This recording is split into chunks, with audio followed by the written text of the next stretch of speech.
তুমি তোমার স্বামীকে ম্যানেজ করো, মানিয়ে নাও, গুছিয়ে নাও, কিন্তু কে কাকে গোছায় ও ফেসবুক সামলাতেই ব্যস্ত। হঠাৎ করতেও কিছু না, সুন্দর শাড়ি পরে ছবি তুলে আমাকে কেমন লাগছে,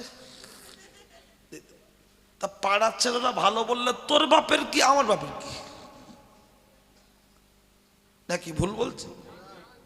আমি মা বোনেদের করে জোরে নিবেদন করব, পুরুষ মানুষ স্বামী রাস্তায় হাজারো সুন্দরী নারী দেখে, কিন্তু তারপরেও তোমার প্রতি আকর্ষণ থাকবে, অন্য নারীর দিকে চোখ যাবে না।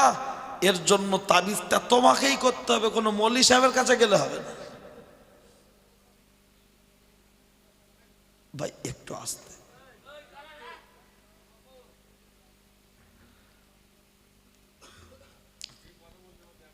একটু আসতে ভাই।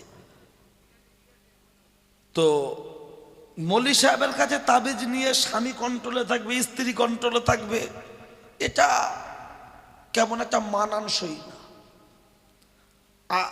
স্ত্রী স্বামী একে অপরের সুখ দুঃখ শেয়ার নেওয়া দেওয়া, সুতরাং আচার আচরণ ব্যবহার এমন হতে হবে, সেটা লোহা চম্মুকের মতো আকর্ষণ থাকতে হবে। কিন্তু ব্যাপারটা কি জানেন, সেই কথায় বলে ধরা পড়লে ধনঞ্জয়, না পড়লে ফুলিঞ্জয়। লেবু যত টিপবেন রস যতটা বেরোনোর বেরিয়ে যাবে, যখন অতিরিক্ত টিপতে যাবেন তখন কি হবে, দিতে হবে। তা দেখাশোনার বিয়ে একটা আলাদা, আর হুম মেরে মিটার নেওয়া ও মজা আবার আলাদা।